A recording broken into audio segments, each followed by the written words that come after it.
Фильмді Әл-Асқар Әл-Шериф Ислам зерттеу академиясының кеңесі бекітті.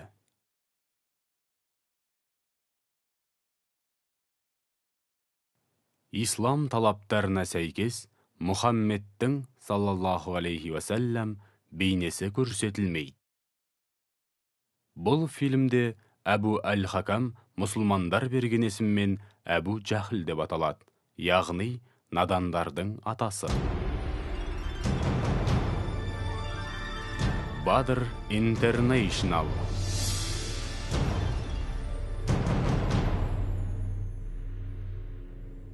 Сихам Испердің құрметіне.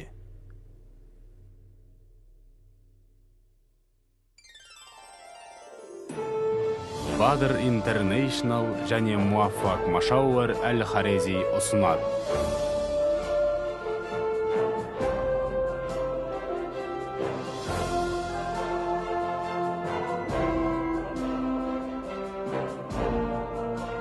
Мұхаммед соңғы пайғамбар.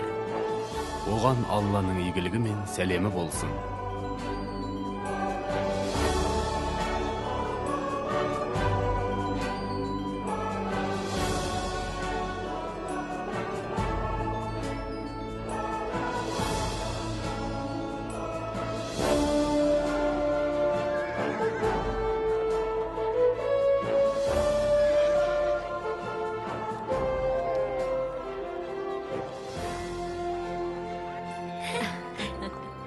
Қызым, асықпайын алайын. Қойымның жынын сатсам, көп пайда табам ғой, е? Иншалла, қызым. Не сатып алсам екен? Бұрын ақша жұмсап көрмейді?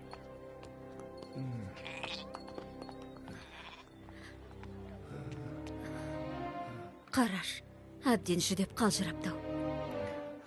Маған осы Меккеден қол ұшын беретін адамдарды табасың деп еді. Бұл рас. Сихам. Әке, қайда барасыздар? Бұл кісі көмекке мұқтаж. Жәрдемдесуіміз керек, қызым. Сонда қойының жынын сатпаймыз ба? Қызым ау, Алла тағаланың бізге не бұйырғанын еске алсаңшы. Ол ата-анаға жақсылық істеңдер, жақындарға, жетімдерге, міскіндерге қамқорлық жасаңдар деп ескертті емес пе? Егер олы жаратушымыздың әмірін орындамасақ, онда бұл оған қарсы шыққанмен бірдей ғой. Мұсылмандар мейірбан болуы керек.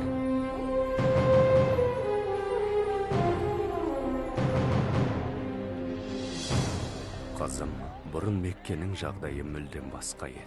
Ол кезде қағбаға жүздеген пұттар қойылып, арабтар сол тастарға табынатын. Ал ол кезде мен сияқты кедейлер тамағын әрең тауып жейтін. Рахмет, мырзам. Қане қолыңдағыны бер. Балақай, қарыз берген кісі ақшасын қайтарып алғанша асыған. Бұны білмеушімен? Өтінем, қазір жағдайым жоқ, үй ішім аш отыр. Мерзімің бітті. Тоқта! Ұстау ана!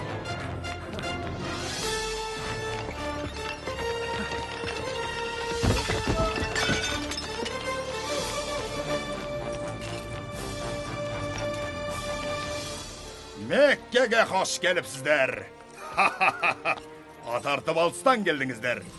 Сыйлықтарыңызды аямай беріңіздер, садақаның пайдасын көріңіздер. Сонда ғана құдайлар қолдай деп серіңіздер. Мұнасы нес? Я Узза, барымды да нарымды да саған арнадым. Садақамды қабыл ет.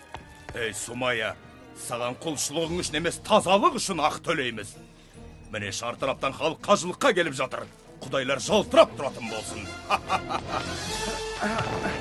Қасиетті киелі Мекке, сені халқым сүйеді Мекке, ұрпағымның назары сенде, бар қызықтың базары сенде. Ақшамды бердім, енді тез болжап бер. Сабыр ет, Зухайыл. Киелі жебе дәл болжау үшін асықтырмаған абзал. Қане. Зухайыл, таңдауың өте жақсы. Семсер жасайтын ұстаны әлі де алда барбай бер. Жебенің айтуынша сені ешкім ұстай алмайды. Ғажап. Мама, Умая, құлдардың мықтысын сен ғана жақсы таңдайсың. Өтінем мырза, мені босатыңызшы, жалынам. Мұны сатып алам. Біләл. Бауырым, біліп қой. Тәнің сатылғанымен жаның сатылмайды. Рух қашанда азат.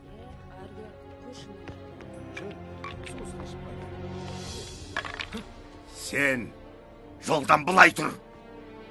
Қазір. Мә балақай, екінші рет лақтыр.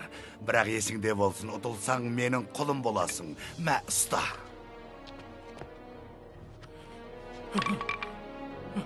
Жоқ. Құлым болдың.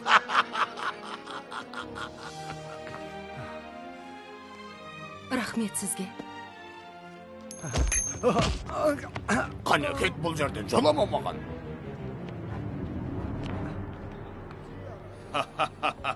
Қараңдаршы, қажылыққа қисапсыз халық жиналды. Биыл 40 болатын болдық. Құдайлардың барлығы Меккеде болған мұндай жақсы бола ма? Келген халық қандай ақмақ десеңші, көзіне көрінген затты екесе бағаға сатып алады. Дұрыс қой, біздің пайда табуымыз керек, ал пайданың көзі қажылардың қалтасында. Ал біздің ізгілігіміз қайда? Жұрт мұнда қасиетті қағбаға зиярат ету үшін келеді. Кезінде қажыларға сусын, тамақ беріп, қызмет көрсеткенімізге мәз-мейрам болушы едік. Енді оларда табыс көзін айналдырғанымызға масаттанатын болғанбыз ба? Мені меңзеп тұрсың ба? Таныш, Абу Жәһіл. Әбу Тәліп біздің ақсақалымыз ғой. Иә, Әбу Тәліп менің дағам.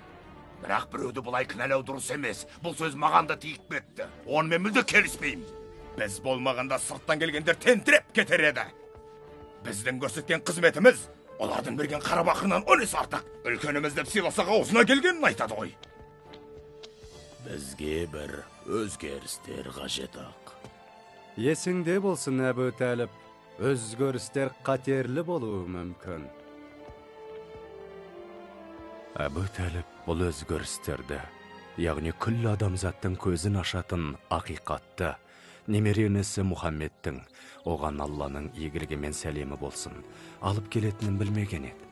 Ол Мекке сыртындағы Хира үңгірінде оңашада отырып жиі ойға шоматын. Меккеде құл иеленушілік, әйелдерді қорлау, сараңдық пен құмар ойындар, қыз балаларды тірідей көму секілді жан түршігерлік зұлымдықтардың етек жайғанына қатты қапаланатын. Мекке халқының аталары Ибрахим алейхиссаламның бір Аллаға деген тура дінін тастап, пұттарға табынып кеткен үшін жаны күйзелетін. Мұхаммед саллаллаху алейхи уассалам 40 жасында әдеттегідей Хира үңгіріне келеді. Кенет ол үңгірдің жарқырап кеткенін байқады. Аң-таң болған ол жан-жағына қарайды. Сөйтіп қарсы алдында тұрған Жәбірейіл алейхиссаламды көреді. Сол кезде Жәбірейіл алейхиссалам оқы дейді. Мұхаммед саллаллаху алейхи уассалам оқи алмайым деп жауап береді. Ол оған оқы дейді. Мен оқи алмайым деді. Сол кезде Жәбірейіл алейхиссалам оқы.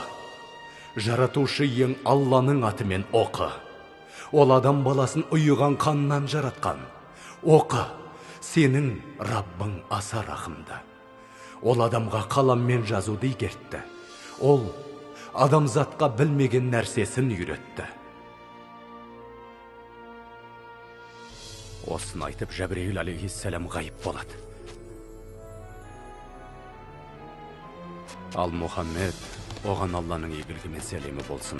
Көргеніне сенер-сенбесін білмей үрейлене үйіне қарай тұра ұмтылады. Таудан асығыс түсіп келе жатқанда алдынан тағы Жәбірейіл алейхиссалам шығып: «О Мұхаммед, сен адамзатқа жіберілген пайғамбарсың, ал мен Жәбірейілмін» деді.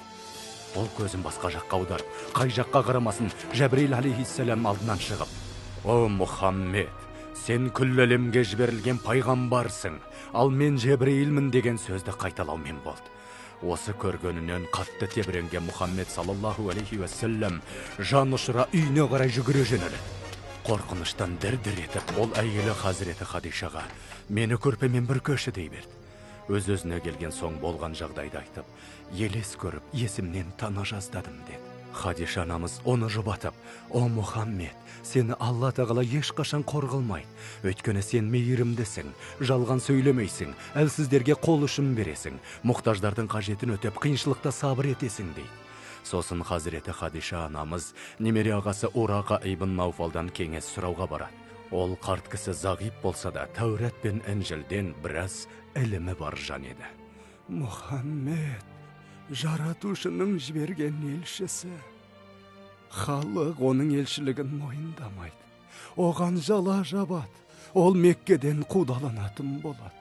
О, шіркін, мен сол уақытқа дейін өмір сүрсем ғой, оған көмектесерем». Хазіреті Хадиша анамыз Мұхаммедтің салаллаху алейхи уассалам пайғамбарлығына қалтқысыз сенген еді.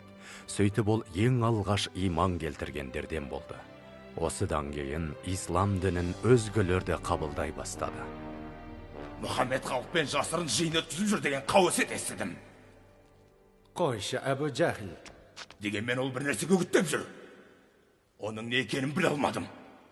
Асыранда ұлы Заид пен бауыры Әли соның жолын ұстанады дейді. Оны тек туыстары мен құлдар ғана тыңдап жүр емес. Бәрібір тоқтату керек. Айтшы, не үшін? Не үшін? Жат нәрсені насихаттаған үшін. Тыңда, егерде оған ергендер байлардан болса, үйреткен ілімі қауіпті болса, онда өзім мағоларға қара бұлтты төндіререм. Бірақ Әбу Жахил, бұл Мұхаммед қой. Құдай ақы, ол сенімді, әрі адал адам. Осылайша адамдар ислам дініне 3 жылдай құпия түрде шақырылған еді. Осы уақыт ішінде мен де мұсылман болдым. Балам, бұл қауіпті емес пе? Анашым, сен оны тыңдауың керек. Тездетейік, Жәлила. Тезірек кіріңдер. Бүгін адам күндегіден көбірек жиналды. Алла жар болсын.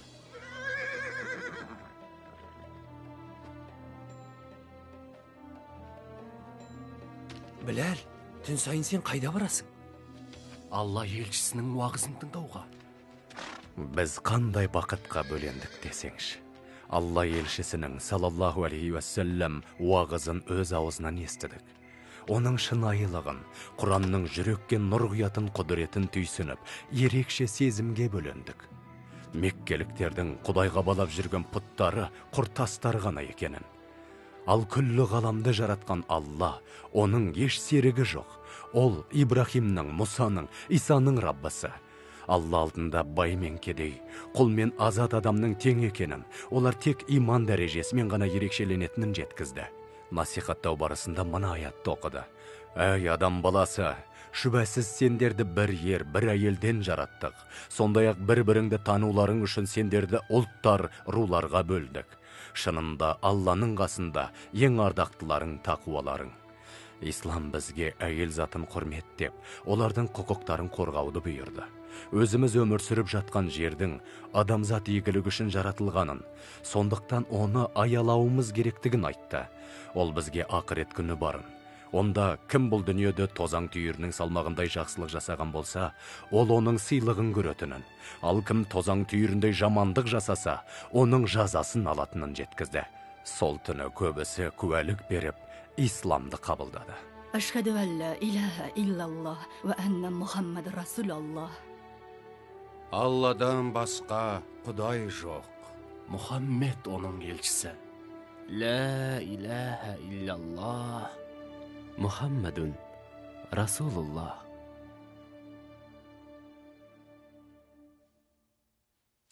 Бауырым, айтсам еш сенбесің. Пайғамбар Алла тағаланың алдында барлық адамдар тең деп айтты. Мен оған ертіп бар. Мұхаммедтен келер қауіпті айтпап бедім. Иә, қауіпті екен мен де сездім. Оны дереу тоқтатуымыз қажет. Бұл қолдарыңнан келе қоймас.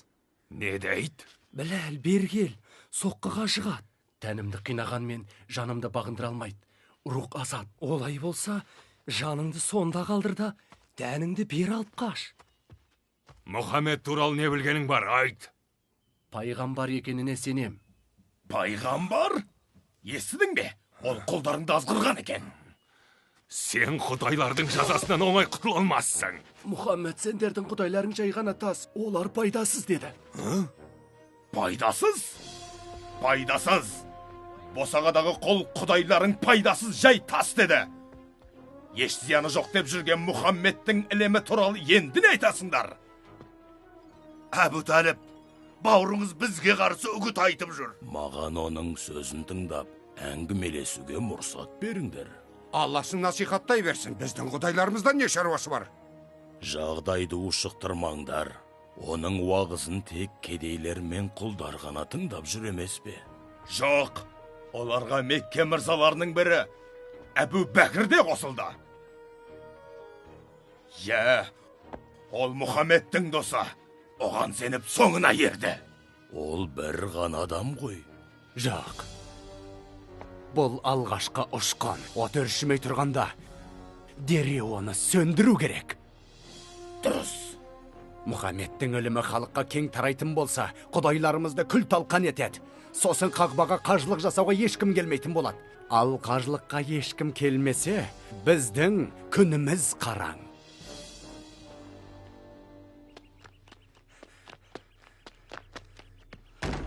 Алла елшісі бәрін қағбаға жинап жатыр. Не? Меккеге жау шапты ма? Білмедім, жылдам. Сумая, тездет, қағбаға қарай. Ясир, тездет. Мұхаммед ескерту жасайды. Не болып жатыр? Біле алмадым.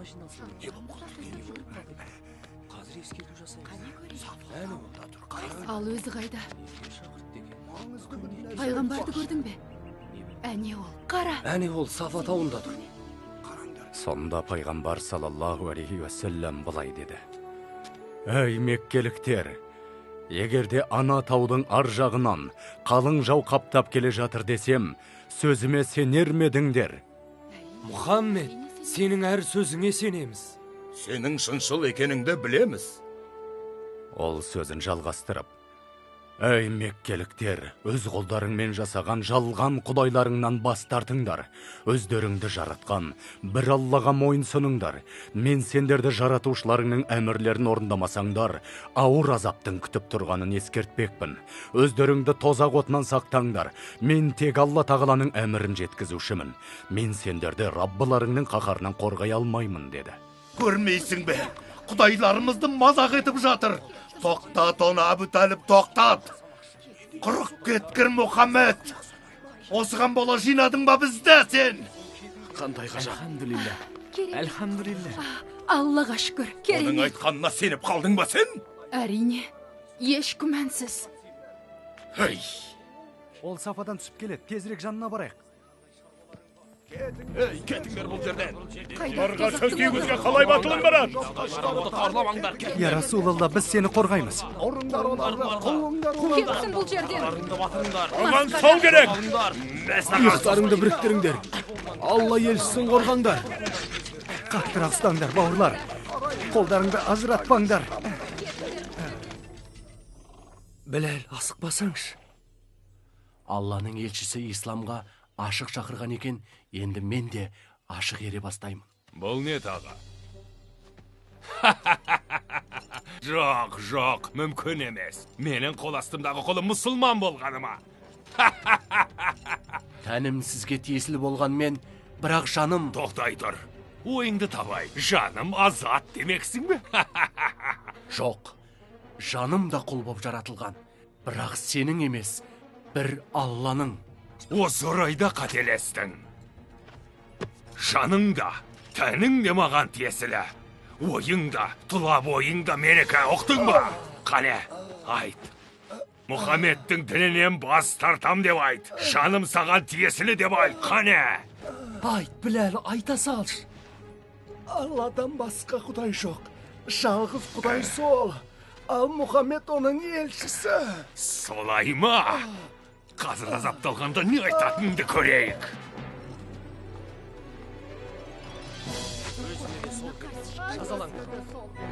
Мұхаммедтің дінінен бас тарт.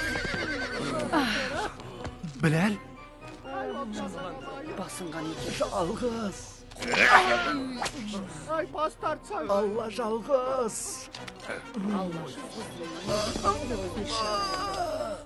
Өлгенше осы халде боласың. немесе дінімізге қайта ораласың. Қане, жайыңнан қайт деймін. Алла жалғыз, Алла жалғыз. Қайт! Умайы, мені саған Әбу Бәкір жіберді. Ол осы жігітті сатып алғысы келеді. Қалағаныңды сұра. Жарайт. Ендеше 10 алтын берсін.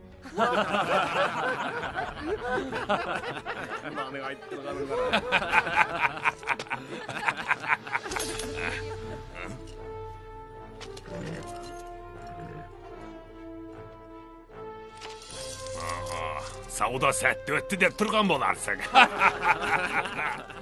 Мұна сөзімді Әбу Бәкірге жеткіз. Мұна қара бақырға да татымайтын құлға 3 алтынның өзі көп болар еді.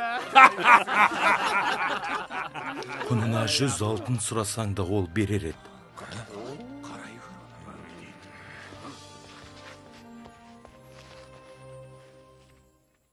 Мұхаммедтің соңына ергендерді қанша азаптасақ та, оның насихатын тоқтатар емес. Себебі неде? Бір ғана жауап бар. Ол Құранға жүгінеді. Не? Әлгі айтып жүрген ертегілерін айтасың ба? Өзі ойдан құрастырған сөз ұйқастары ғой. О, кешірім өтінем, Абу Жахил.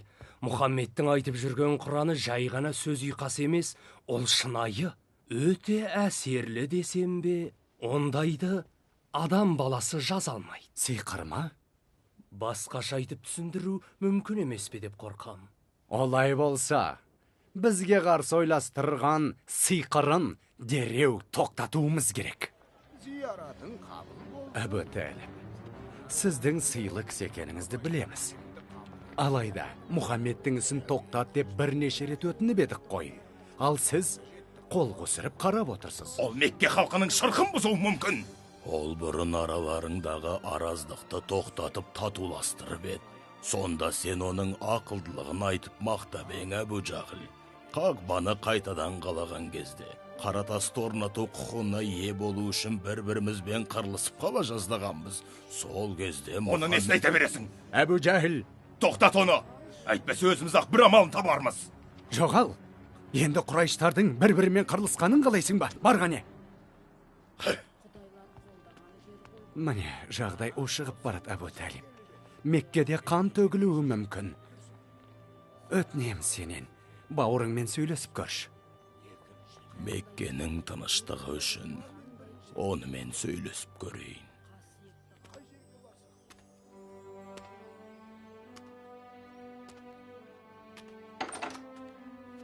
Мұхаммед, есікті жауып жақынырақ кел. Отыра ғой жаныма. Балам Мұхаммед, Құрайыштар насихатыңды тоқтатуыңды талап етуде. Айтқандарына көнбесең, сені қорғап қалуға менде қауқар жоқ. Мұхаммед, Құрайыштар саған мынандай ұсыныс жасады. Егер мұны байлық үшін жасап жүрген болсаң, ақша жинап арамыздағы ең бай адам етейік. Ал билікті қаласаң, онда сені патша қылайық деді. Менің өміріммен өз өміріңді өлімге тігетіндей, сен ұстанып жүрген сенім соншалықты маңызды болғаны ма, балам? Сол уақытта пайғамбар, оған Алланың игілігімен сәлемі болсын, аспанға қарап, көзіне жас алды. Кейін, «Ай, ағатайым, Аллаға серт. Егер де олар бұл ісімнен бас тартуым үшін оң қолыма күнді, сол қолыма айды ұстатса да, Алладан бұйрық келмейінше, немесе осы жолда құрбан болмайынша тастамаймын» деді. Мұхаммед, қалауың білсін. Өзің ізгідеп тапқан істеріңді жалғастыра бер, ұлым. Мен қашанда қасыңдамын, қазір де, тіпті соңғы демім біткенше де.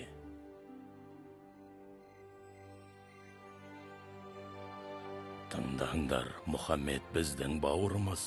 Қандай жағдай болмасын, оған қолдау көрсетуіміз керек. Не? Неге? Бүкіл меккеліктермен бір адамға бола жауласуымыз керек пе? Өйткен ол біздің бауырымыз. Және жазғыратындай ол еш жамандық жасаған жоқ.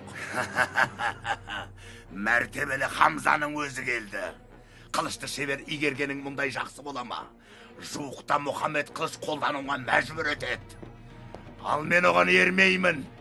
Көзіне періште көрінді екен деп айтқанына көне кетуім керек пе? Қарсымын. Қандай шара қолдансақ та Мұхаммед үгіт насихатын дініне шақыруын жалғастырып келеді. Өтінем, көмектес. Ол бізді құртпай тұрғанда тоқтат оны. Ол келді. Намаз оқып жатыр. Жолдан тұр. Дінсіз. Құдайларымызды қорлауға жол бермеймін. Дін бұзар неме.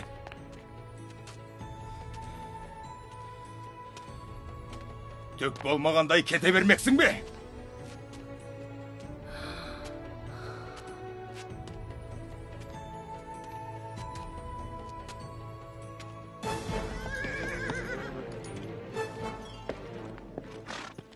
О, Хамза, келдің ау әйтеуір. Не боп қалды? Бауырыңа не болғанын көрсең ғой. Әбу Жахил оны елдің көзінше әбден балағаттап масқаралады. Ал ол не істеді? Ештеңе. Өз жөнімен бұрылып кете барды. Ол бүгін осында намаз оқығысы келген еді. Оған ұнамайтын сөздер айттым. Мұхаммедті масқаралауға қалайша дәтің барды? Шайқасын келсе менімен шайқас, қорқақ. Мен де оның дініндемін. Ол не айтса соны айтам. Жоқ.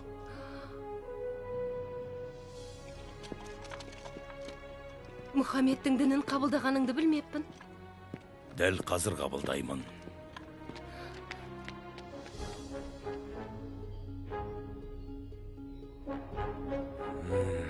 Дереу іске кірісу керек. Мұхаммед, сенің насихатыңның ақиқат екеніне қалтқысыз сенем. Айтқан әрбір сөзің хақ. Енді міне исламды қабылдайтынымды жария етем. Бір Алладан басқа құдай жоқ. Және сен, Мұхаммед, Алланың елшісісің.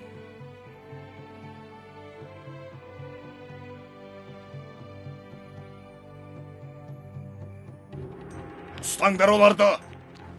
Қане, келдіңдер, кел. Тимеңдер бізге.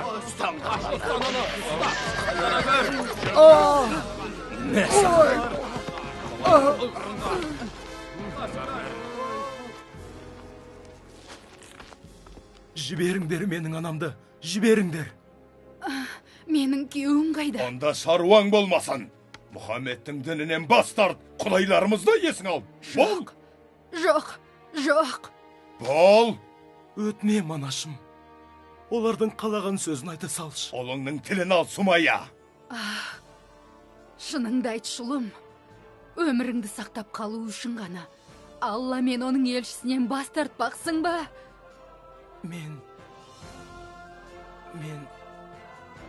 Ал мен бас тартпайым. Бір Алладан басқа құдай жоқ. Мұхаммед оның елшісі. Мені мазақ қылып тұрмысың? Олай болса, о сенің соңғы сөзің болсын.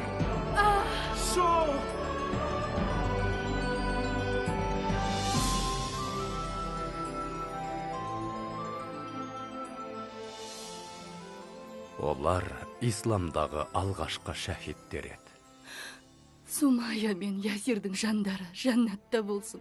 Аллаға шүкір, Аммар тірі қалды. Оның жағдайы қалай? Оның қайғысына ортақтасып, қасында пайғамбарымыз жүр. Алла елшісі біздің өмірімізге тағы да төнуі мүмкін қауіптің алдын алып, Эфиопияға сапарға дайындалсын деді. Эфиопия? Оның патшасы христиан дінінде. Өзі әділ көрінеді. Бізге елінде тұруға рұқсат етуі мүмкін. Баратын адамдарды басқаруды маған тапсырды. Көмекке мықты жігіттер қажет. Ұлым, бара ғой, бізге бола алаңдама.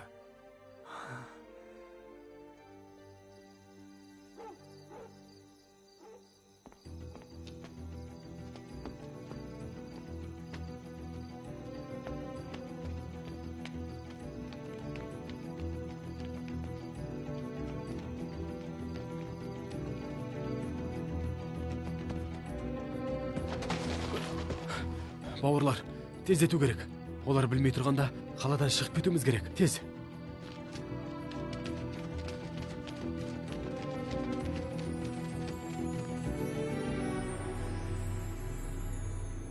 Ендігі Эфиопияға жетіп те қалған шығар. Халидке айт, жігіттерді алып ізіне түссін. Жер жұтып кетсе де тауып әкелсін, жазасын береміз. Меккеде бүлік шығарғанның қалай болатынын көрсетейік.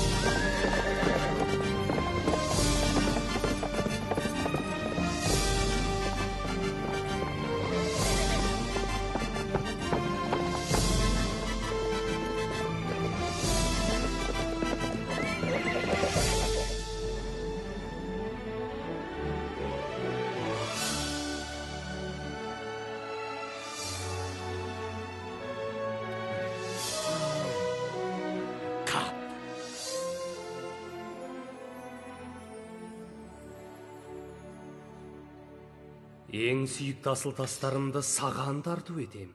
Бұл сенікі. Енді мені жомарттығым үшін жарылқа.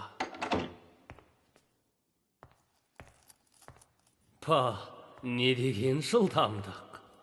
Сенің Эфиопия патшасын танитыныңды білем. Дұрыс, ол ескі досым ғой. Жақсы, бұл сыйлық соған. Сен оны сол жақтағы Мұхаммедтің ізбасарларын еліне қайтарып жіберуге көндірсең, сыйлығыңды аласың. Бұл тек менің ғана қолымнан келеді. Менің ғана.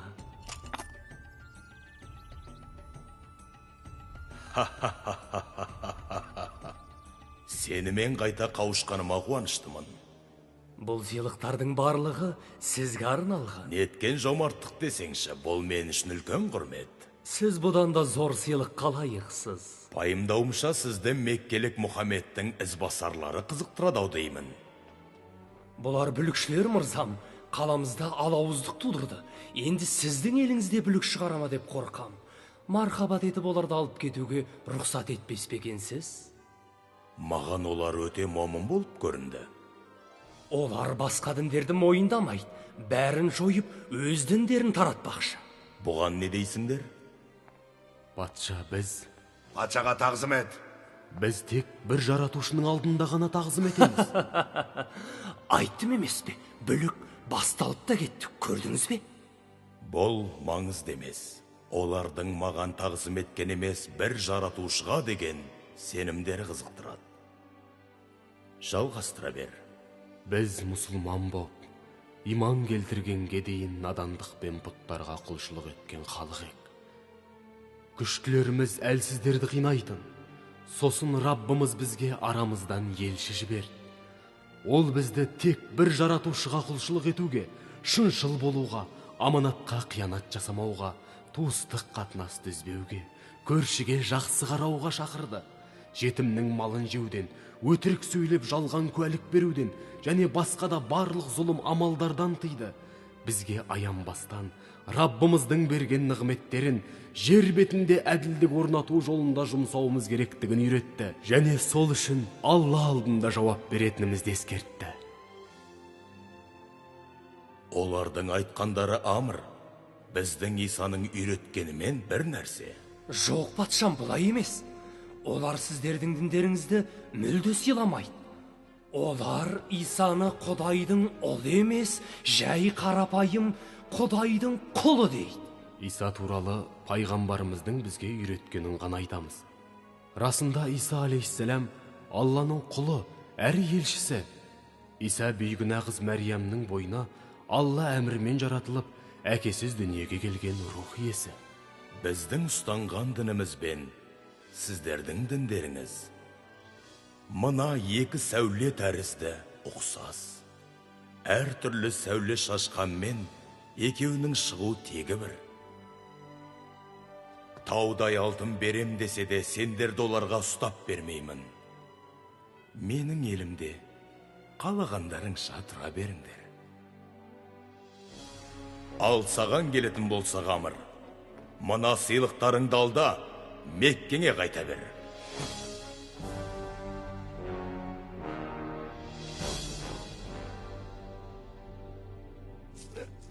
Әбу Хакам! Әбу Хакам!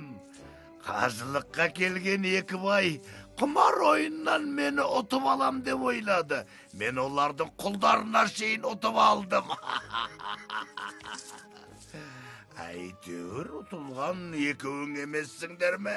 Әбу Жәхілдің туысы Омар ибн әл-Хаттаб Мұхаммедтің дінін қабылдады. Омар? Хаттаптың ұлы Қайсар Омар ма? Я, Омар, я! Жоқ, тек ол емес.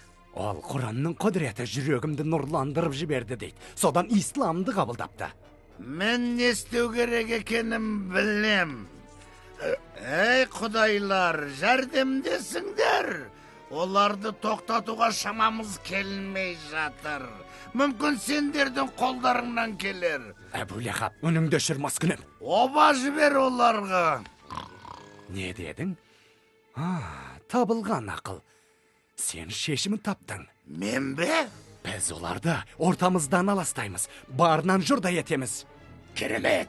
Сосын олар Меккені тастап шығып, обасын бүкіл Араб еліне жұқтырсын. Ал біз оларды жібермейміз. Құрсауда ұстап аштан бұратылғандарын бақылап отыратын боламыз. Аштан? Ол қалай? Халыққа талап қоямыз. Мұхаммедтің адамдарымен тіпті оны қолдайтындармен де барлық қарым-қатынас түзудің шарттарын жазып, оны қақбаға іліп қоямыз. Олардан қыз алмаймыз, қыз бермейміз. Оларға еш нәрсе сатпаймыз және сатып алмаймыз. Мұхаммед қателігін мойындағанша, олар Меккеден аластатылатын болады.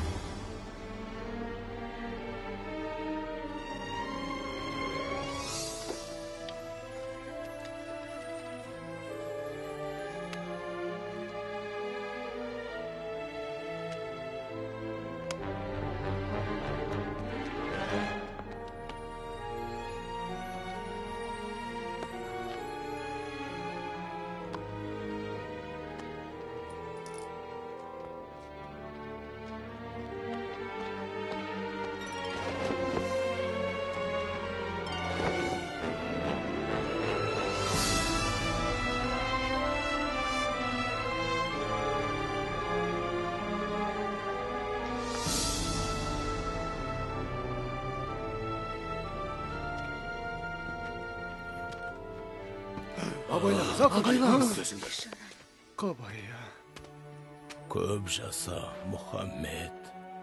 Пайғамбар мен оған Алланың игілігі мен сәлемі болсын. Оған ергендер қуғынға ұшырады.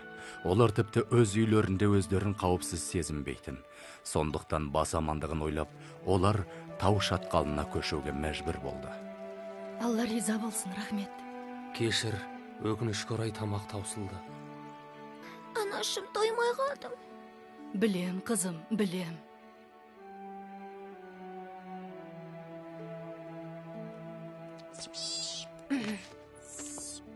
Әке, бер қараш, Эфиопияға барып Маликті іздесек қайтеді. Ұлым, олар бізді жібермейді. Қалай ойлайсың, Малик біздің қандай халде екенімізді біле ме? Білмедім, балам.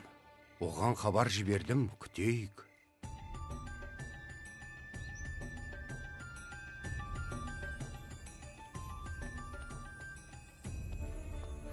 Жалғыз өзіңе баруға болмайды, Малик. Қиналасың ғой. Үй ішім ашығып жатқанда мұнда жайбарақат жүре алмайым. Амар, бары осы. Хадиш анамыз азық-түлік сатып алу үшін қолындағы барын сатып болды. Бұның өзі көпке жетпейді. Ұзақ уақыт бойы құрсауда болатынымызды кім білген?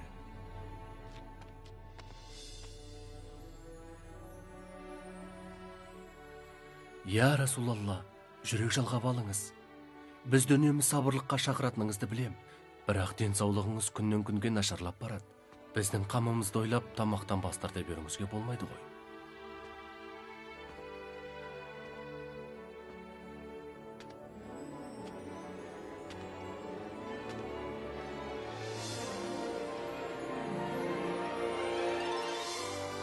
Не боп қалды? Мұхаммедке айт. Мен оның сәлемін Құрайыштарға жеткіземін. Сырқаттанып қалдыңыз ба? Бәрі дұрыс, алаңдама.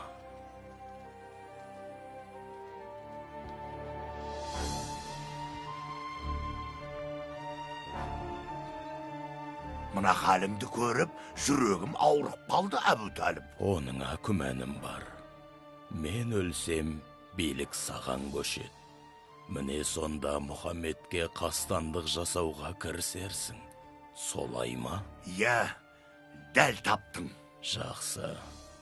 Ендеше, менің айтарым сендерге ұнап қалар.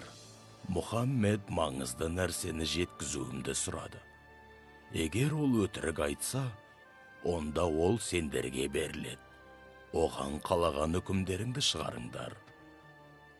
Ал егер айтқаны расталса, Мұхаммед пен оның қауымын қудалағандарыңды тоқтатасыңдар. Айта бер. Шартты тыңдаңдар. Сендердің қағбаға іліп қойған, мұсылмандарға қарсы шығарған үкімдеріңді құрт құмырсқа жеп қойды. Жазудан тек Алланың атымен деген ғана сөз қалды.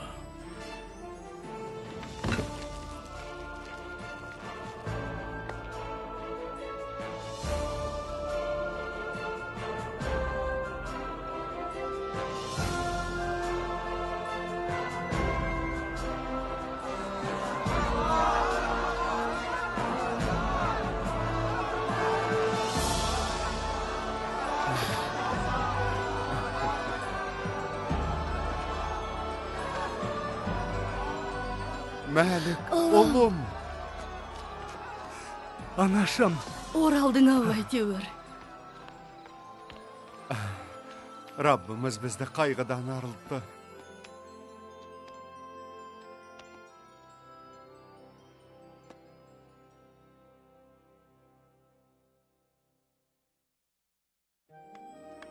Осыдан кейін мұсылмандардың жағдайы бірте-бірте жақсара бастады. Қандай ғажап десеңші. Алла риза болсын.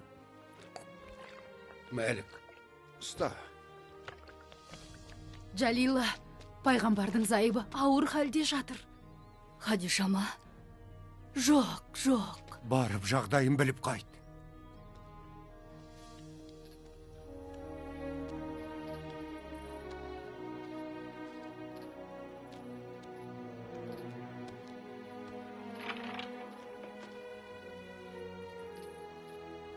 Одан айырылып қалдық.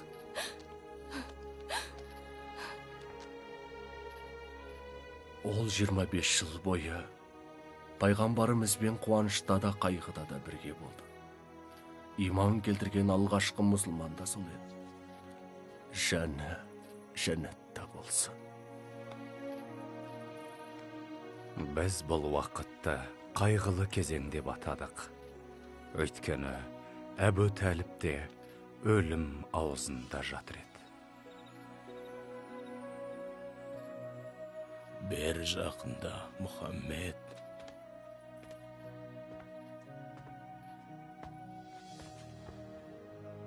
Құрайыштар мен көз жұмбай тұрып, бір нәрсені өтінді. Маған сөз беруің керек. Олардың діндерін және өздерін жайына қалдырамын де, ұлым. Бізге қарсыласқаныңды қойсаң, саған еш қастандық жасамаймыз. Сонда пайғамбар саллаллаху алейхи уассалам келісем деді. Естідің бе? Ғажап, көрдің бе? Ол келісті. Ол әлі сөзін жалғастырып, тек менің бір шартым бар, соны орындасаңдар, күллі араб елі мен парсылар сендердің құзырларыңда болады. Айта бер. Сендер пұттарыңнан бас тартып, Құдай жалғыз, ол Алла тағала деп куәлік беріңдер.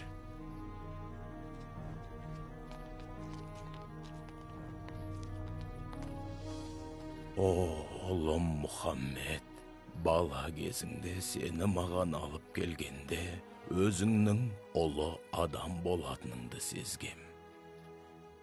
Ұлым, сен шынында ұлы адам болдың. Солай, ұлым, солай.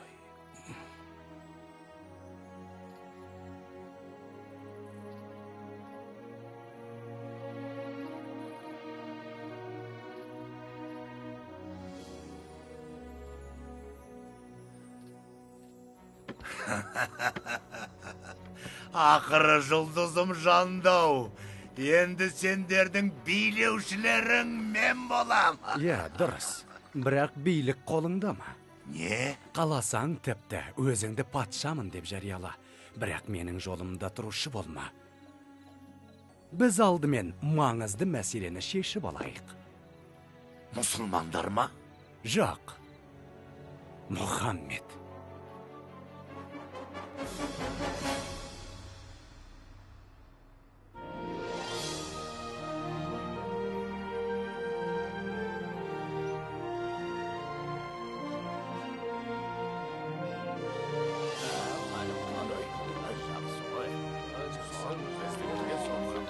Қалмаға келді. Өзің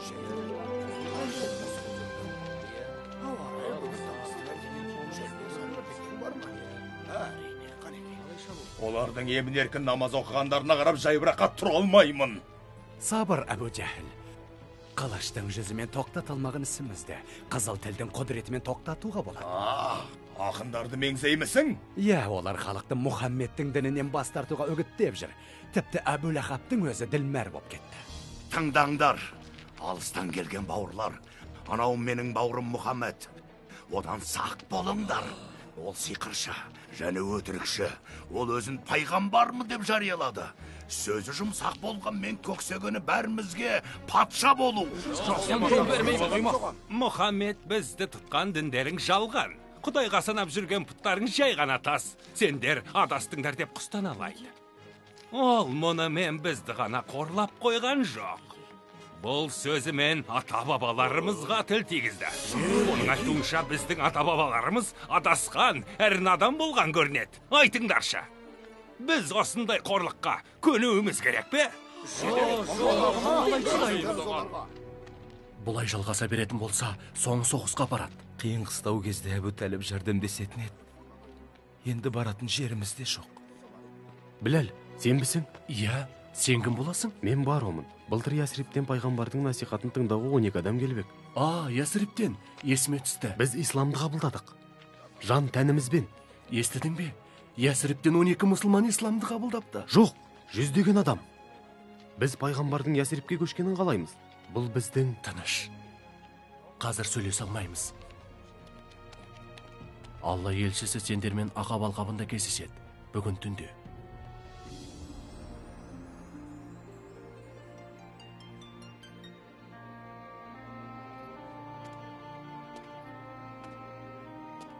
Я Расулалла, өтінем сізден. Ясрипке көшіңізші. Айтсам сенбессіз. Біздің қала қанға боялды. Ағасы інісін өлтіруде. Мұндай сұмдықты тек сіздің насихатыңыз ғана тоқтаталады. Халыққа уағыз айтыңыз. Я Алланың елшісі, ал біз сізді бар күшімізбен қорғауға сөз береміз. Я Расулалла, Алла тағала бізге жол сілтеп тұр. Пайғамбар, оған Алланың игілігі мен сәлемі болсын, бұл ұсынысты қабыл етіп, бізге Ясрипке көшуді бұйырды. Мен түнде сапарға шығуға қорқам. Жолға түнде шықсақ, бізді ешкім байқамайды. Неге басқалармен бірге кетпейміз? Тыныш, бәріміз бір уақытта көшсек, жауларымыз біліп қояды. Тез кетейік.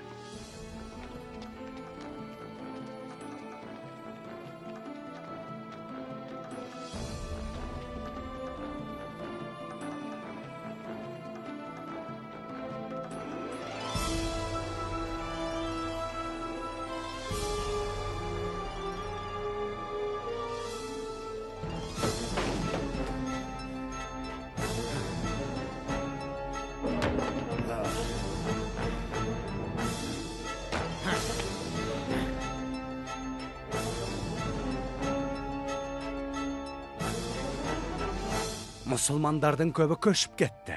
Бірақ Мұхаммед Меккеде қалған мұсылмандардың көшуін күтіп отыр. Оңтайлы сәтте босын айт. Жақсылап ойланып, Мұхаммедке қандай шара қолданатынымызды ақылдасайық.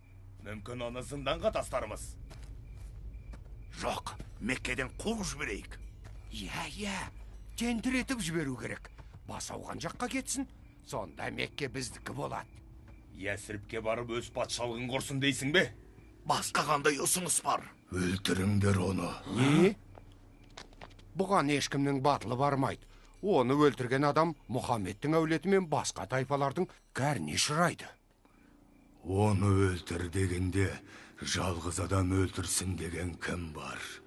Сендер әр тайпадан бір адамнан алыңдар да, бәрін қосылып, Мұхаммедті бір кісідей өлтіріңдер. Сонда оның қаны барлық тайпаның мойнына жүктеледі де, кімнен кек алатындарын білмей қалады.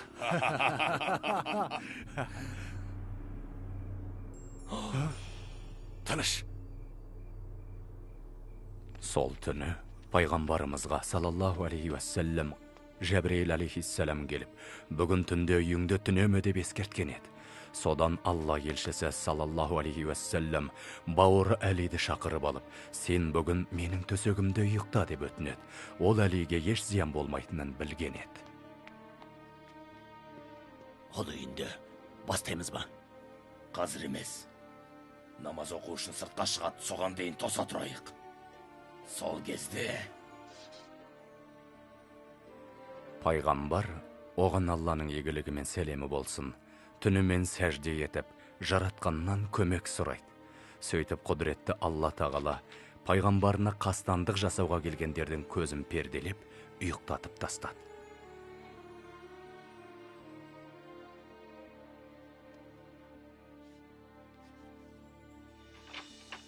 Пайғамбарымыз салаллаху алейхи уассалам сыртқа шығып, бір уыс топырақты мүшриктердің басына сеуіп, олардың арттарынан да бөгет, алдарынан да бөгет жасап, көздерін қаптадық, олар көрмейді деген Құран аяттарын оқиды. Пайғамбарымыз салаллаху алейхи уассалам досы Әбу Бәкір екеуі Меккенің төменгі жағындағы Сәуір тауындағы үңгірге барып тығылады.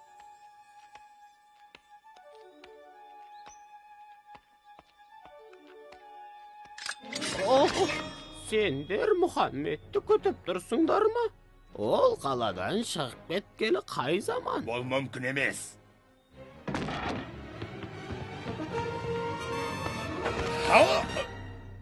Қайда кетті? Мұхаммедті ұстап әкелген адамға 100 түйе беремez. Іздеңдер оны.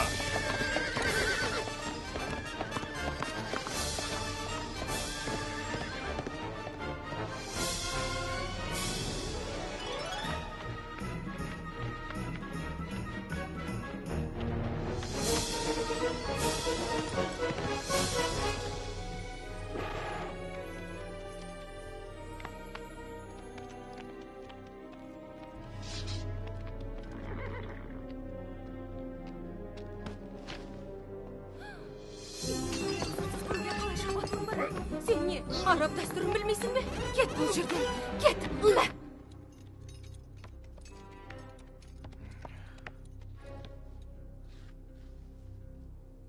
Оң жаққа. Сенімдімісің? Еш күмәнім жоқ. 1-2 сағаттан кейін сендердің 100 түйелерің менікі болады.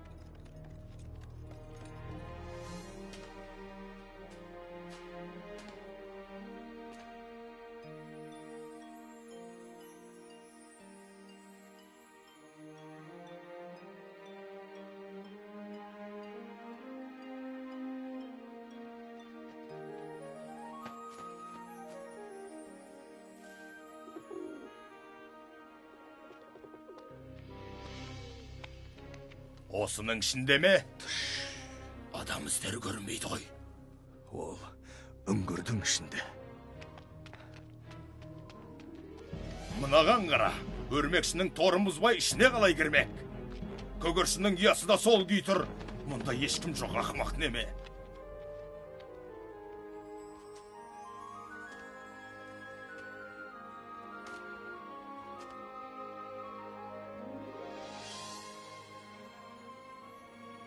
Ясрибке аттанар алдында пайғамбарымыз оған Алланың игілігі мен сәлемі болсын, алыстан Меккеге қимастықпен көз салып, өткен күннің бұлдыр елестерін еске алды.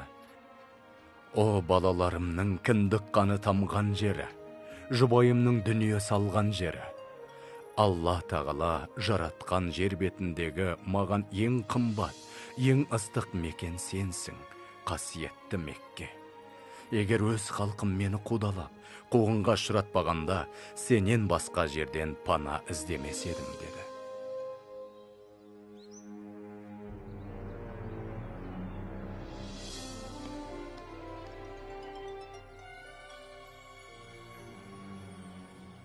Енді аланың аптапсыздығына мұншама төзу мүмкін емес. Меккеден әлі шықпаған шығар. Әлде оны мүшриктер ұстап алды ма екен? Жоқ, ұстаған жоқ.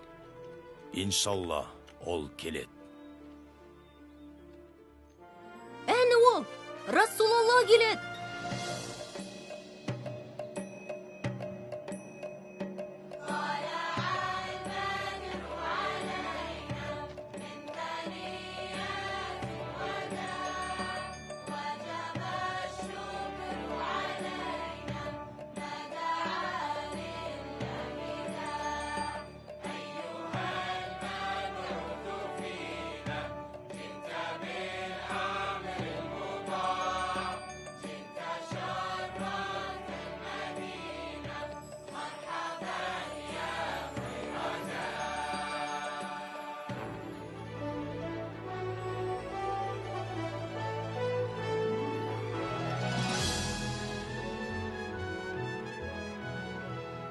Біз емін еркін құлшылық еттік. Тұрмыс тіршілігімізде қиындықтар кездессе де, біз бақыт дедік. Қызым, ұстазының тілін ал. Бері кел, Хади. Мен әкеммен бірге мешіт салуға жәрдемдескім келеді. Алдымен ілім ал. Пайғамбарымыз бізге ілім алуды бұйырды. Жарайды.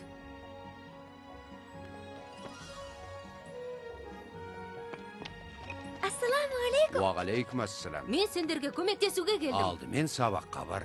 Уассалам. Ол Алла. Біреу ақ. Алла. Мұңсыз. Қандай жақсы оқисың. Енді мешітке барсам бола ма? Рұқсат, балам. Ол туылмады. Туылмады. Әрі оған ешкім тең емес. Ұстаз, мына сыйлығымды қабыл алыңыз. Алла разы болсын. Жараса кетті. Я Расулалла, маған беріңіз. Сіз пайғамбарсыз ғой, дем алыңыз. Жоқ, сіз дем алыңыз, мен тасиын. Пайғамбарымыз салаллаху алейхи уассалам мұсылмандардың бір-біріне өзара бауыр екенін айтып, бізді бір-бірімізбен жақсы қарым-қатынас жасауға баулады. Сондай-ақ Ясриптің әрбір тұрғынының нәсілі мен дініне қарамастан тең құқылы, бейбіт өмір сүру үшін қажетті ереже тәртіп қалыптастырды. Қараш. Аллаху акбар. Не болды екен? Ол бізді намазға шақырып жатыр. Аллаху акбар. Ашхаду ан ла илаха иллаллах. Ашхаду ан ла илаха иллаллах. Анашым, біз дүниедегі ең бақытты жандармыз ба? Ал өзің қалай ойлайсың? Бақыттымыз деп санайым. Солай. Мұсылмандардың панасы, пайғамбардың салаллаху алейхи уассалам қаласы болған Ясриб Мәдина деп өзгертілді.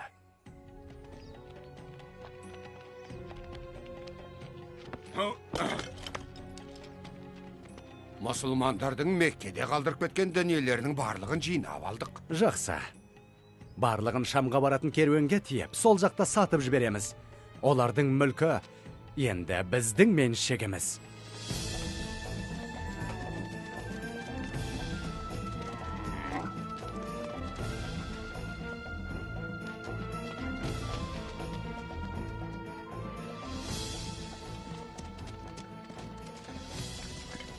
Я Расулалла, Әбу Суфиян Шамға баратын керуенге біздің дүние мүлкімізді тиеп, сол жақта саудаға салмақшы.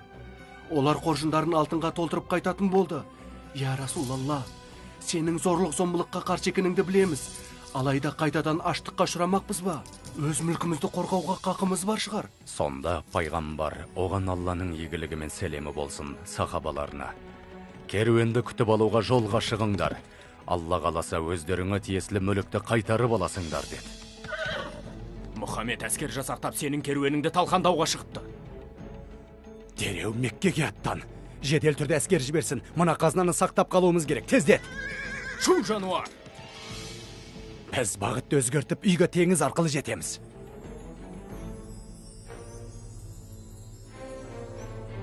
Бүгін әскер жолға шығады.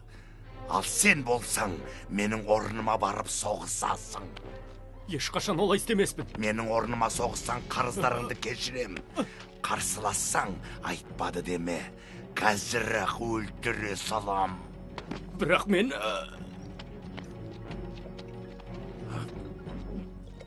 Бұл не?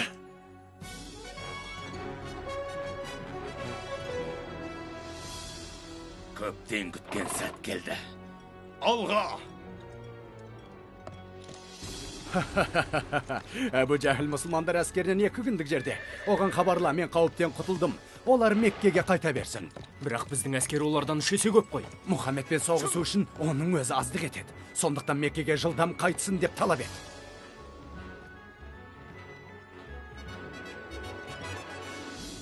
Құдайлардың атымен ант етем. Ит арқасы қияннан құралақан қайту үшін келгем жоқ. Мұхаммед өлгенше жаным тыныш таппайды. Пайғамбарымыз оған Алланың игілігі мен сәлемі болсын. Жау әскерінің саны бізден басым екенін білген кезде кеңес құруға сахабаларын жинады. Мен де басқалардың пікіріне қосылам. Алла елшісі соғысуға рұқсат етсе, біз соғысамыз. Сол кезде пайғамбарымыз саллаллаху алейхи уассалам былай деді. Құдіреті күшті Алланың атымен аттаныңдар. Шындығында Алла бізге не керуенді, не соғыс алаңындағы жеңісті уәде етті.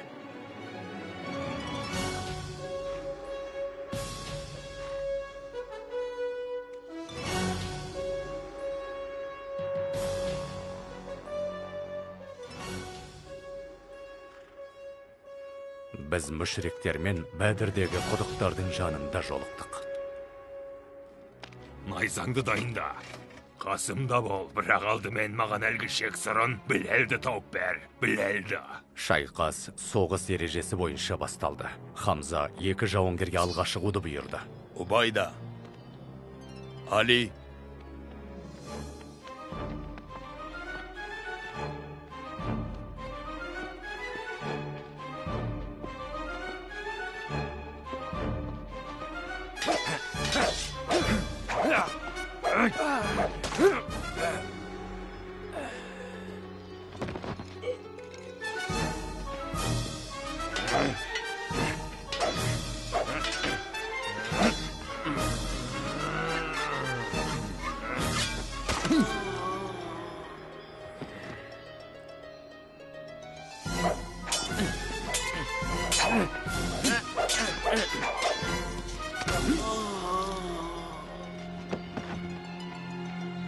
Құдайлар үшін алға!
Өстері арыстандай айбарлы екен.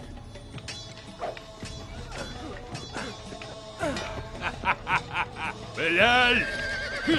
Мая? Allahu Akbar.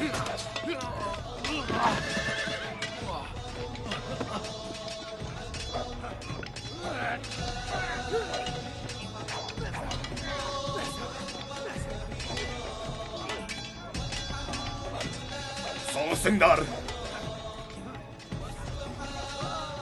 Soğusunlar!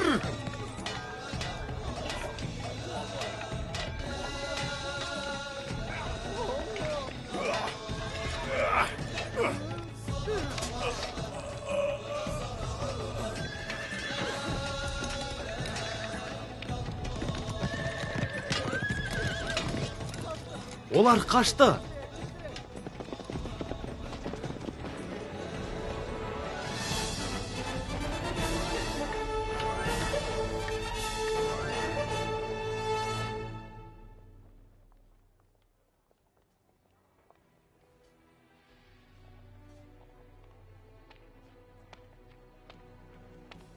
Әбу Лахаб, Оралдың ба? мен қарызымды өтедім. Ұста, біліп қой, шайқас кезінде Құдай Мұхаммедтің әскеріне жақтасты. Тоқта, қайда барасың? Тоқта, өтінем сенен, көмектес маған, өтінем.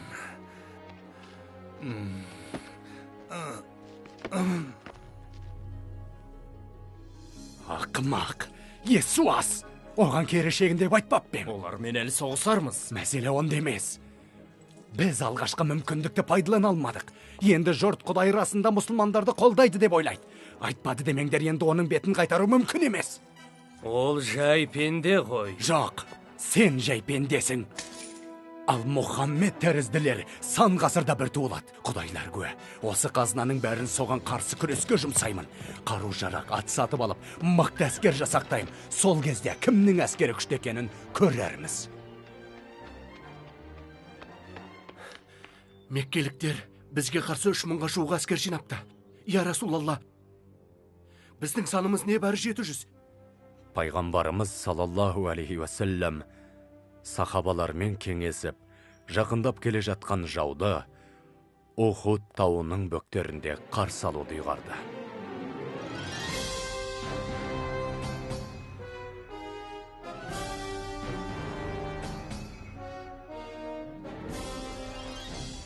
Я Расулалла, біз дайынбыз.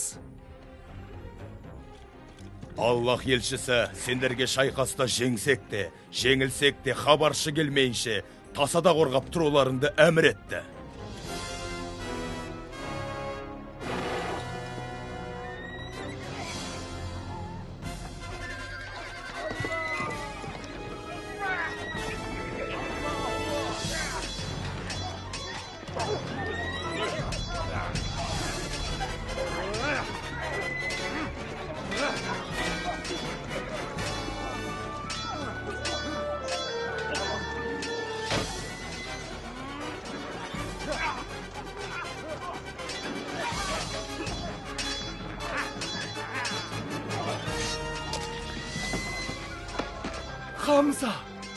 Хамза өлді.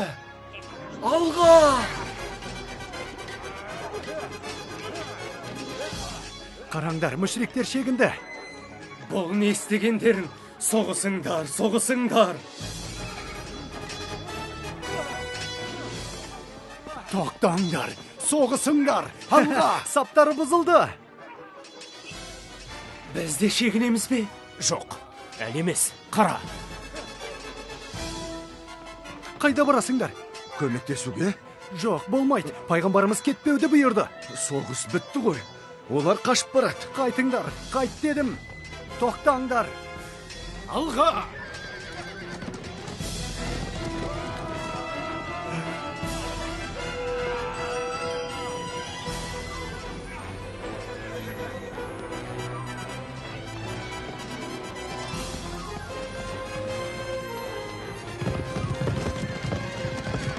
Сақтаныңдар.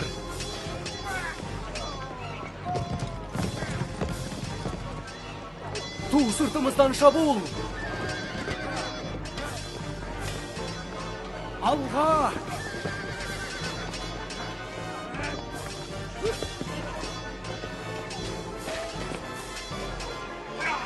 Тоқтаңыз!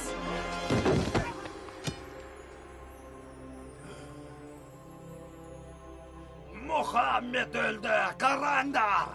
Жоқ! Жоқ!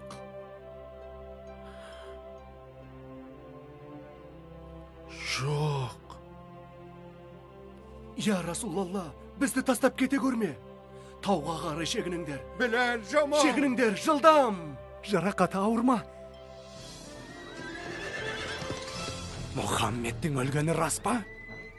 Құлағанын өз көзіммен көрдім. Ей мұсылмандар, естимісіңдер? Бүгін Бадырда өлгендер үшін кек алдық. Біздің құдайлар жеңіске жетті. Біздің сарбаздар жәннатта, ал сендердікі тозақта. Енді неге сенсеңдер деректерің, Мұхаммед бәрібір өлді. Мұхаммед тірі! Мұхаммед тірі! Алла ұлы! Ендеше біліп қойыңдар. Бүгін өлмесе, ертең өлтірерміз. Біздің бір адам үшін сендердің 4 адамыңды өлтіреміз. Мұхаммед тірі ме? Міне, әйтеуір Мекке көптен күткен өз кегін алды ау. Я, Әбу Суфиян, адамдар бізді жеңіспен құттықтап жатқанда бірге бол. Мұхаммед тірі. Онда тұрған не бар? Хамзаны және оған қоса 70-ін өлтірдік қой. Кел, одан да бәріміз бірге тойлайық. Қалайша тойламақшысыңдар? Бәрі Мұхаммед тірі деп шаттанып жүргенде, қалай жеңісті тойламақсыңдар? Мұхаммед тірі. Енді жағдай өзгереді. Енді мұсылмандарға қарсы тек меккеліктер ғана соғыспайды. Жоқ, әр тайпаның көсемі, күллі араб халқын жұмылдырып, Мұхаммедке қарсы әскер жинауға ант берсін. Жұрттың аузынан Мұхаммед тірі дегеннің орнына Мұхаммед өлді дегенді еститін болайық. Сосын ислам да өледі. Ешкімде тірі қалмайды. Бар байлығымды Мұхаммедті жою үшін жұмсайым. 10 мың? Біз бұрынғы соғыстарда жау әскері бізден 3 есе көп болса да тас-талқан еттік қой. Бірақ 10 мың әскер деген... Біз оларға тойтарыс бере алмаймыз. Мәдинаға жан-жақтан шабуылдауға күштері жетеді. Я Расулалла, сіз не айтасыз? Мысалы бізде, Парс елінде, егер жау қоршауға алып шабуыл жасаса, айналдыра орғазатын едік. Бұған қалай қарайсыз?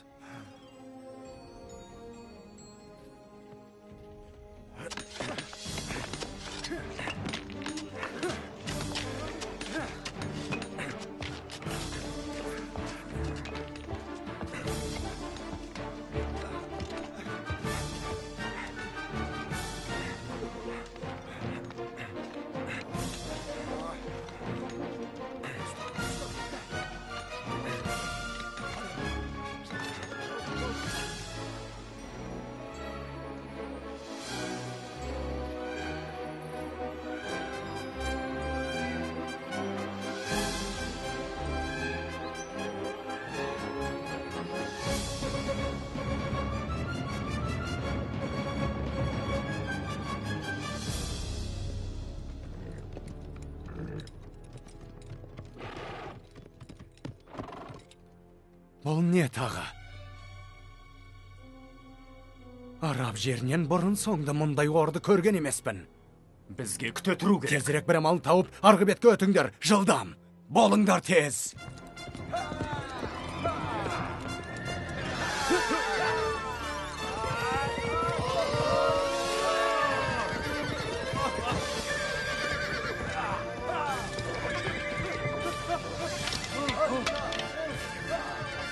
Жалғастыра беріңдер. Мырза, әскердің жартысына топырақ төгіп жол салдыр, жартысы ордан секіріп өтуге тырыссын.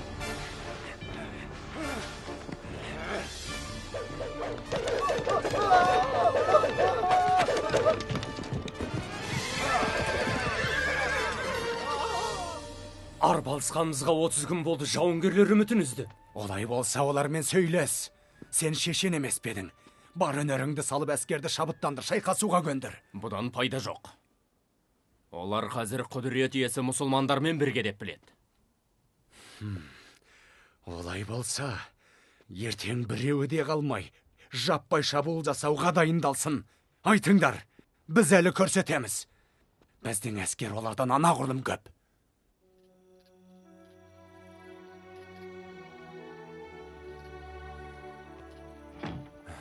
Бәрі бір Алланың қолында. Жаудың бәрі ордан өте алмайды. Әйткенмен бірен сараңа қалаға кіріп кетсе, мына таспен атқылаңдар. Тасты терезеден лақтырамыз ба? Ие. О, жағам, мен қорқам. Қорқпа. Алла өз дініндегілерге жәрдем береді.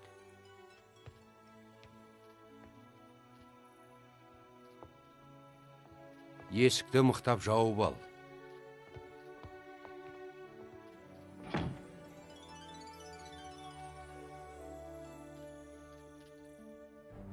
Енді міне, құдіретіңді көрсететін уақыт келді. Сол түні пайғамбар оған Алланың игілігі мен сәлемі болсын, Раббымызға былай деп дұға қылды. О адамзатқа даналық кітабын түсірген есепке жүйрік Алла. Мұхаммедті өлтіріп, оған ергендердің барлығын талқандап құртып жібер. Уа жаратушы ием, мына ру тайпаларды жеңіліске ұшырата көр. Хубал, сен үшін арабтардың ұлықтарын жинадым. Бізді қолдай көр. Уа Аллам, олардың күлін көкке шұрып, жермен жексен ет.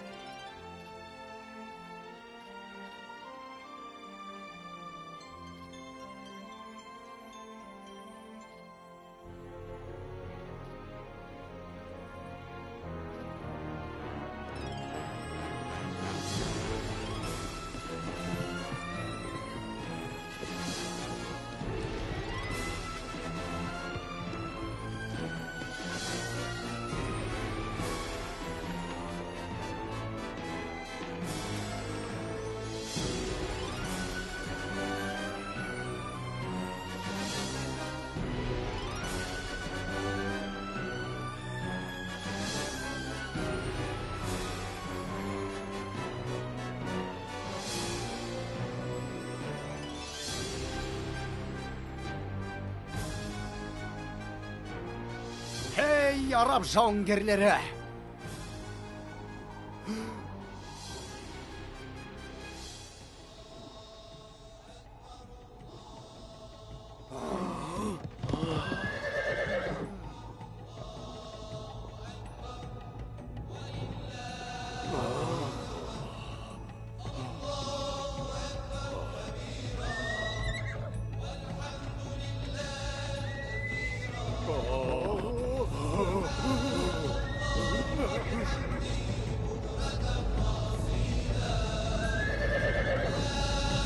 Kaçpanglar, birbirine mıknatıslanlar.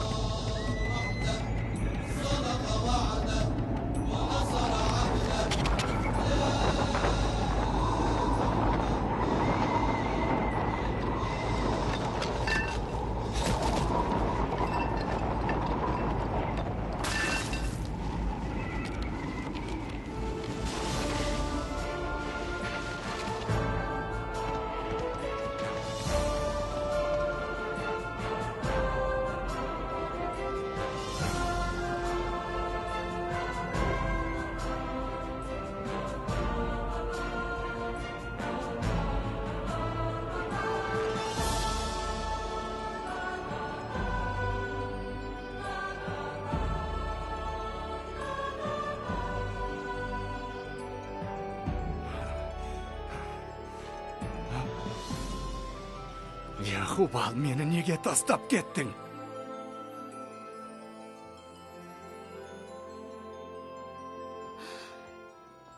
Алла тағала бізді құтқарып қалды.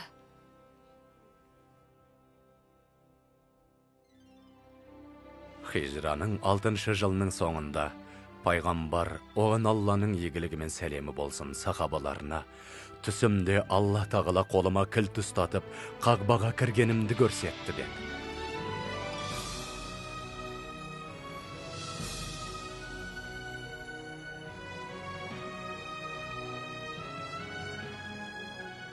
Біз қасиетті қағбаны тәуап етуіміз үшін кіші қажылыққа дайындалуымыз керек деді. Ол осында келе жатыр. Еш қару жарақсыз. Біздің бейбіт құлшылық етушілерге қару көтермейтінімізді олар жақсы білет. Дәстүрді сақтамаса ғараптардың бәрі бізді жаншып тастайды. Құрып кетсін олар. Бәрібір түк істей алмаймыз. Бұл айдан анық. Не? Мұхаммедтің Меккеде емін еркін қажылық жасағаны масқара ғой. Басқа амал жоқ. Амал жоқ. Оларды Меккеге кіргізбеу керек. Оларға Сухайлды жіберем. Бейбіт келісім жасасын, бастысы мұсылмандар Меккеге кірмеу керек.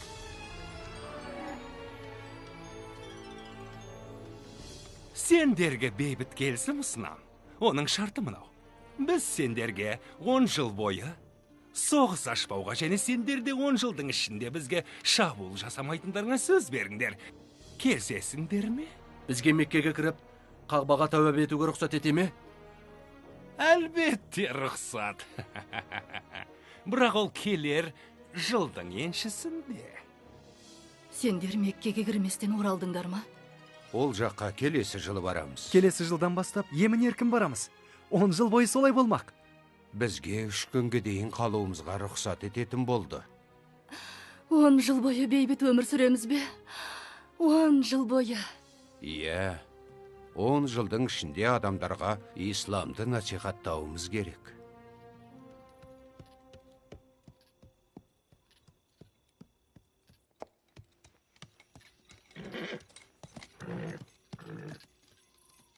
Алға.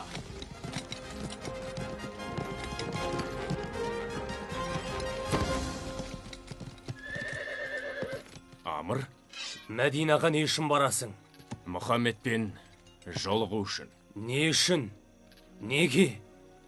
Не себептен дейім? Исламды қабылдайтынымды айтуға. Өлдіру үшін екен деп ойласам. Сен не оны қорғап тұрсың ба? Біз бұдан бұлай жоққа шығара алмаймыз. Ол расында Алланың елшісі. Мен куәлік берем. Бір Алладан басқа құдай жоқ.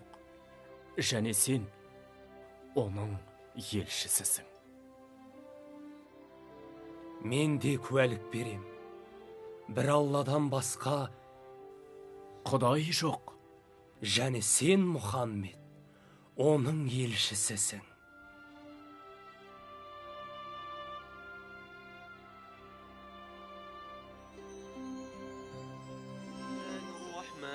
الرحيم آمن الرسول بما أنزل إليه من ربه والمؤمنون كل آمن بالله وملائكته وكتبه ورسله لا نفرق بين أحد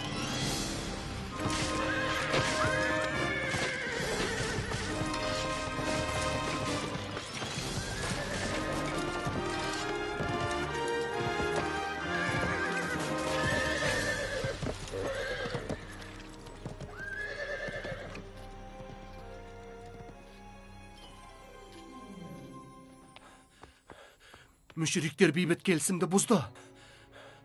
Бейкүнә мұсылмандарды қырып тастады. Сол кезде пайғамбарымыз саллаллаху алейхи уассалам міне Меккеге оралатын кез келді деді. Я Расулалла.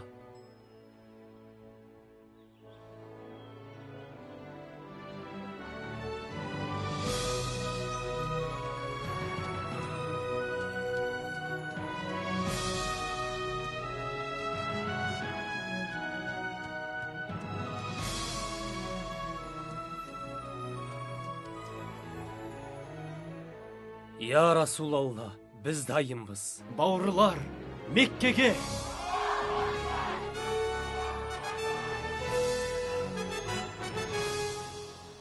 Енді олардың саны 10 мың. Әскерін біздің бұрынғы қолбасшыларымыз бастап келеді. Мені Мұхаммедпен жолықтырсын.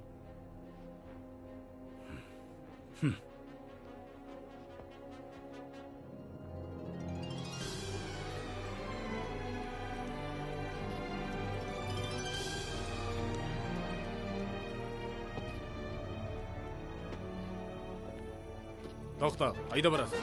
Мен Мұхаммедпен жолығуға келдім. Не үшін? Қаруыңды көрсет. Қане? Тап қазір қару кезенетіндей ақымақ емес шығармын. Бұрын қару көтергенде ақылды мен. Мен өзім бойысынып келдім.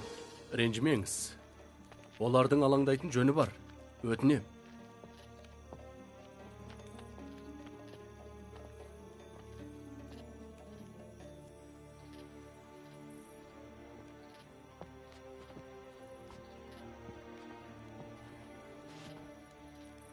Кешір бізді. Сендерге қатыгездік танытып, әділетсіздік жасаппыз. Тонадық, қинадық, және қан төктік. Бұдан бұлай саған қарсы шықпаймыз, және қарсыласа да алмаймыз. Сонда Алланың елшісі салаллаху алейхи уассалам Меккеге бейбіт түрде кіретіндерін, ондағылардың бұдан бұлай бейбіт өмір сүретінін, және Мекке ислам рухымен гүлденетінін айтты. Мен де осылай боларына сенгенмін. Және сенің алдыңда куәлік берем. Шынында бір Алладан басқа Құдай жоқ. Және расында сен, о Мұхаммед, Алланың елшісісің.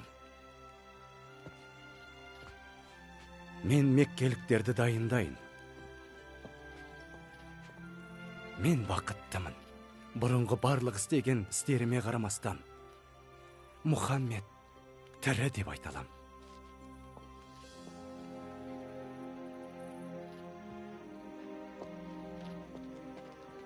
Байлар да, кедейлер де Алланың алдында тең.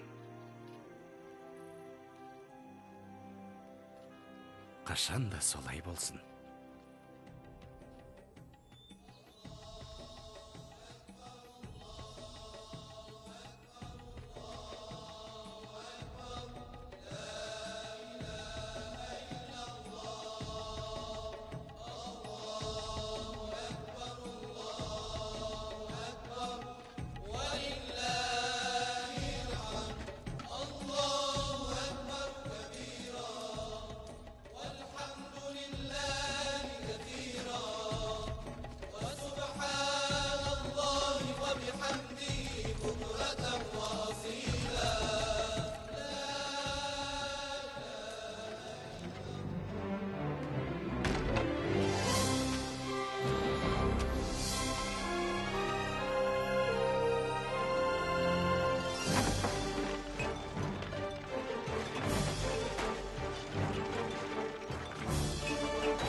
Бауырым, Аллаға шүкір, енді сенің тәнің де, жаның да азат.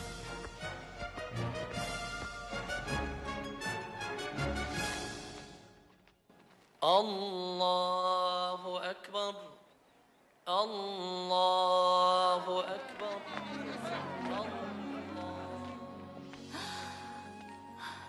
Аллаға шүкір, әйтеуір үйге оралдық ау. Аллаға шүкір. Келіңдер, құлындарым.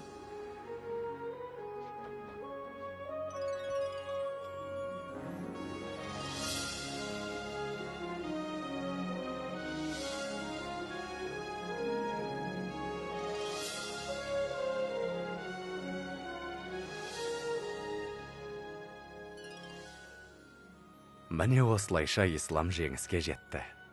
Сол жеңіске жету жолында мұсылмандар еш нәрседен аянбады.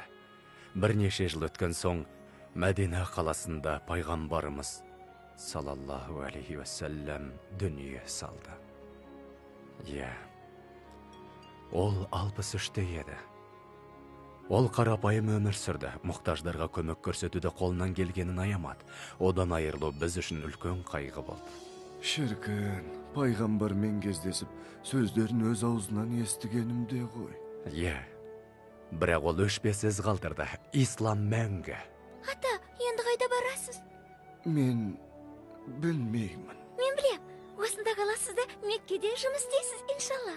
Сіздің қолыңыздан келеді. Өте әдемі екен. Менің тоқу шеберлігіме тең келетіндер жоқ. Бірақ керекті құрал жабдықтар мен қой жүніне мұқтажбын. Егерде жүн тапсақ, Құрал сайманның бәрі дайын. Иә, расында. Ендеше, менің қойымның жынын алыңдар. Жоқ, қалайша, ол сенікі ғой. Жоқ, мен оны сізге сыйлайым.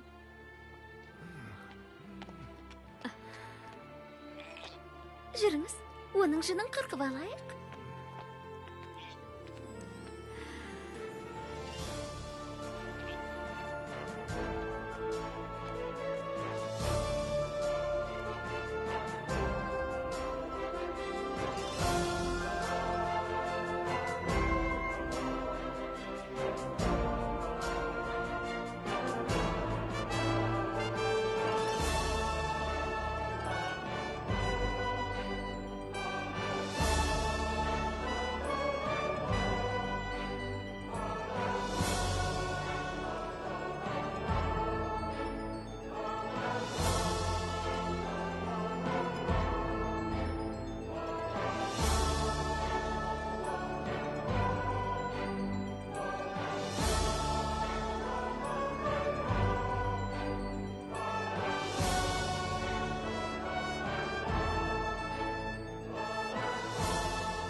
Фильмді қазақ тіліне аударған Асыл арна телеарнасы.